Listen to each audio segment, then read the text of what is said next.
Thank you very much. Thank you.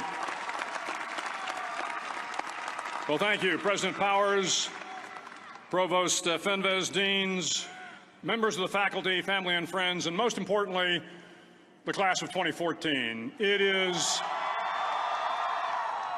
indeed an honor for me to be here tonight. It's been almost 37 years to the day that I graduated from UT. I remember a lot of things about that day. I remember I had a throbbing headache from a party the night before.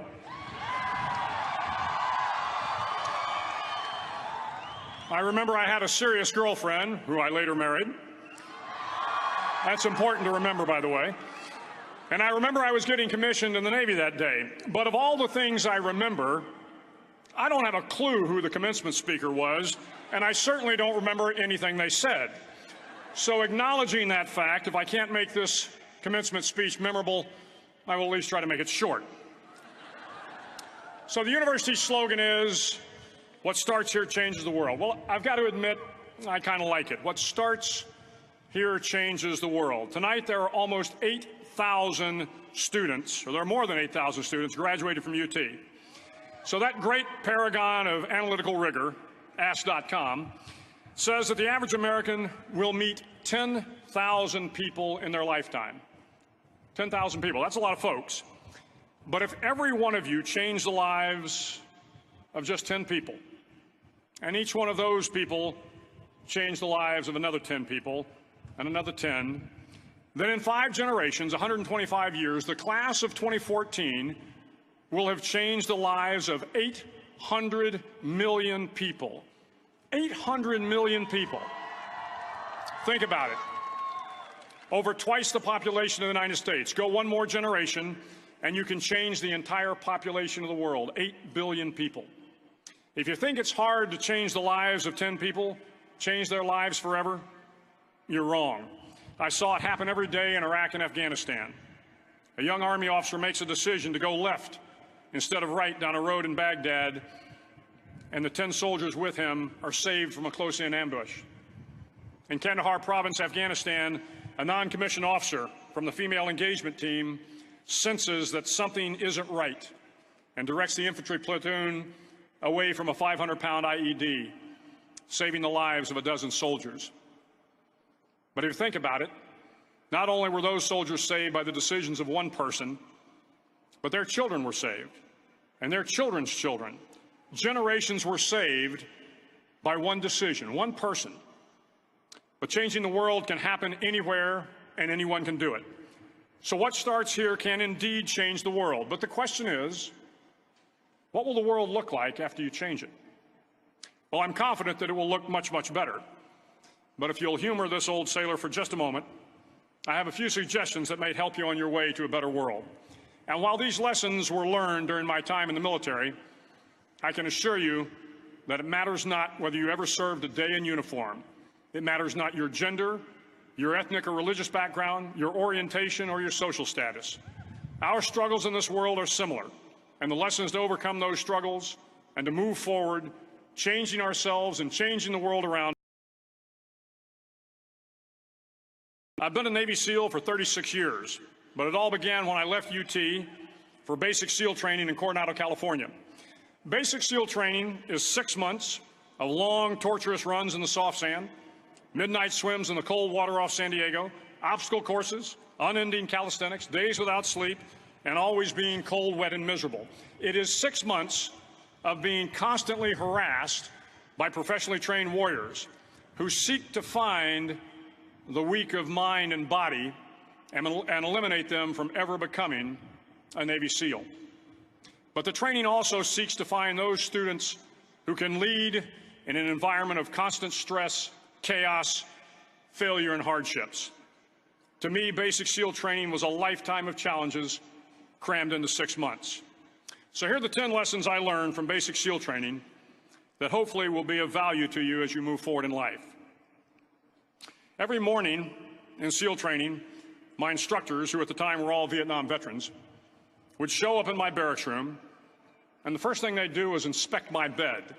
If you did it right, the corners would be square, the covers would be pulled tight, the pillow centered just under the headboard, and the extra blanket folded neatly at the foot of the rack. It was a simple task, mundane at best, but every morning we were required to make our bed to perfection. It seemed a little ridiculous at the time, particularly in light of the fact that we were aspiring to be real warriors, tough, battle-hardened SEALs. But the wisdom of this simple act has been proven to me many times over. If you make your bed every morning, you will have accomplished the first task of the day. It will give you a small sense of pride, and it will encourage you to do another task, and another, and another. And by the end of the day, that one task completed will have turned into many tasks completed. Making your bed will also reinforce the fact that the little things in life matter. If you can't do the little things right, you'll never be able to do the big things right. And if by chance you have a miserable day, you will come home to a bed that is made, that you made. And a made bed gives you encouragement that tomorrow will be better. So if you want to change the world, start off by making your bed. During SEAL training, the students are all broken down into boat crews. Each crew is 7 students, 3 on each side of a small rubber boat, and 1 coxswain to help guide the dinghy. Every day, your boat crew forms up on the beach and is instructed to get through the surf zone and paddle several miles down the coast. In the winter, the surf off San Diego can get to be 8 to 10 feet high, and it is exceedingly difficult to paddle through the plunging surf unless everyone digs in. Every paddle must be synchronized to the stroke count of the coxswain. Everyone must exert equal effort, or the boat will turn against the wave and be unceremoniously dumped back on the beach. For the boat to make it to its destination, everyone must paddle. You can't change the world alone. You will need some help. And to truly get from your starting point to your destination takes friends, colleagues, the goodwill of strangers, and a strong coxswain to guide you. If you want to change the world, find someone to help you paddle. Over a few weeks of difficult training, my SEAL class, which started with 150 men, was down to just 42. There were now 6 boat crews of 7 men each. I was in the boat with the tall guys, but the best boat crew we had was made up of the little guys, the Munchkin crew, we called them. No one was over 5'5". The Munchkin boat crew had 1 American Indian, 1 African American, 1 Polish American, 1 Greek American, 1 Italian American, and 2 tough kids from the Midwest. They out-paddled, outran, and outswam all the other boat crews. The big men in the other boat crews would always make good-natured fun of the tiny little flippers the Munchkins put on their tiny little feet prior to every swim. But somehow these little guys from every corner of the nation and the world always had the last laugh, swimming faster than everyone and reaching the shore long before the rest of us. SEAL training was a great equalizer. Nothing mattered but your will to succeed, not your color, not your ethnic background, not your education, not your social status. If you want to change the world, measure a person by the size of their heart, not by the size of their flippers. Several times a week, the instructors would line up the class and do a uniform inspection. It was exceptionally thorough. Your hat had to be perfectly starched, your uniform immaculately pressed, your belt buckle shiny and void of any smudges. But it seemed that no matter how much effort you put into starching your hat or pressing your uniform or polishing your belt buckle, it just wasn't good enough. The instructors would find something wrong.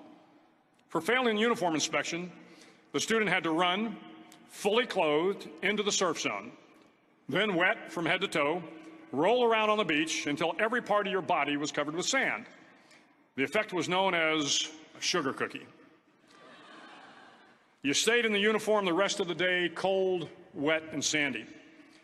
There were many a student who just couldn't accept the fact that all their efforts were in vain, that no matter how hard they tried to get the uniform right, it went unappreciated.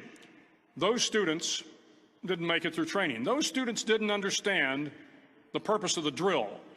You were never going to succeed. You were never going to have a perfect uniform. The instructors weren't going to allow it. Sometimes, no matter how well you prepare or how well you perform, you still end up as a sugar cookie. It's just the way life is sometimes. If you want to change the world, get over being a sugar cookie and keep moving forward. Every day during training, you were challenged with multiple physical events: long runs, long swims, obstacle courses, hours of calisthenics, something designed to test your mettle. Every event had standards, times you had to meet. If you failed to meet those times, those standards, your name was posted on a list, and at the end of the day, those on the list were invited to a circus. A circus was 2 hours of additional calisthenics, designed to wear you down, to break your spirit, to force you to quit. No one wanted a circus. A circus meant that for that day, you didn't measure up. A circus meant more fatigue, and more fatigue meant that the following day would be more difficult, and more circuses were likely. But at some time during SEAL training, everyone made the circus list. But an interesting thing happened to those who were constantly on the list. Over time, those students who did 2 hours of extra calisthenics got stronger and stronger. The pain of the circuses built inner strength and physical resiliency. Life is filled with circuses. You will fail. You will likely fail often. It will be painful. It will be discouraging. At times, it will test you to your very core. But if you want to change the world, don't be afraid of the circuses. At least twice a week, the trainees were required to run the obstacle course. The obstacle course contained 25 obstacles, including a 10-foot wall, a 30-foot cargo net, a barbed wire crawl, to name a few. But the most challenging obstacle was the slide for life. It had a 3-level, 30-foot tower at one end and a 1-level tower at the other. In between was a 200-foot-long rope. You had to climb the 3-tiered tower, and once at the top, you grabbed the rope, swung underneath the rope, and pulled yourself hand over hand until you got to the other end. The record for the obstacle course had stood for years when my class began in 1977. The record seemed unbeatable until one day a student decided to go down the slide for life head first. Instead of swinging his body underneath the rope and inching his way down, he bravely mounted the top of the rope and thrust himself forward. It was a dangerous move, seemingly foolish and fraught with risk. Failure could mean injury and being dropped from the course. Without hesitation, the student slid down the rope perilously fast. Instead of several minutes, it only took him half that time. And by the end of the course, he had broken the record. If you want to change the world, sometimes you have to slide down the obstacles head first. During the land warfare phase of training, the students are flown out to San Clemente Island, which lies off the coast of San Diego. The waters off San Clemente are a breeding ground for the great white sharks. To pass SEAL training, there are a series of long swims that must be completed. One is the night swim. Before the swim, the instructors joyfully brief the students on all the species of sharks that inhabit the waters off San Clemente.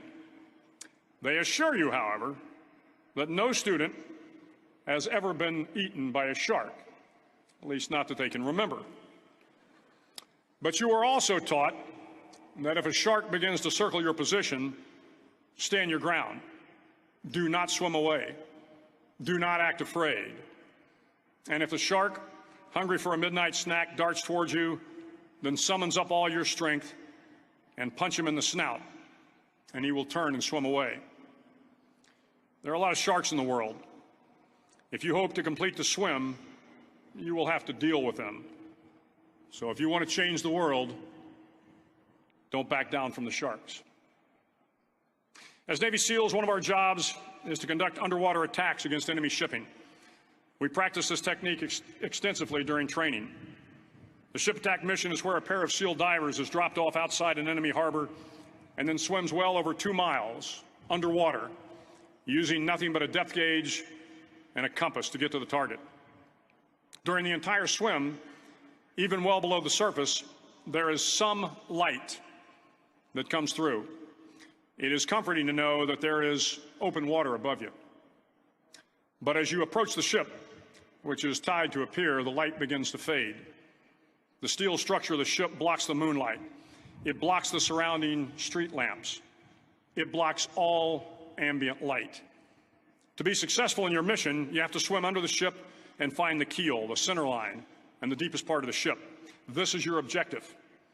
But the keel is also the darkest part of the ship, where you cannot see your hand in front of your face, where the noise from the ship's machinery is deafening, and where it gets to be easily disoriented, and you can fail.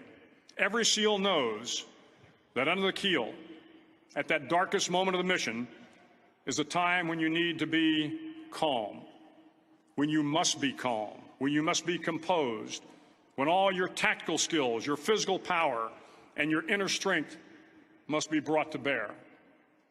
If you want to change the world, you must be your very best in the darkest moments. The 9th week of training is referred to as Hell Week.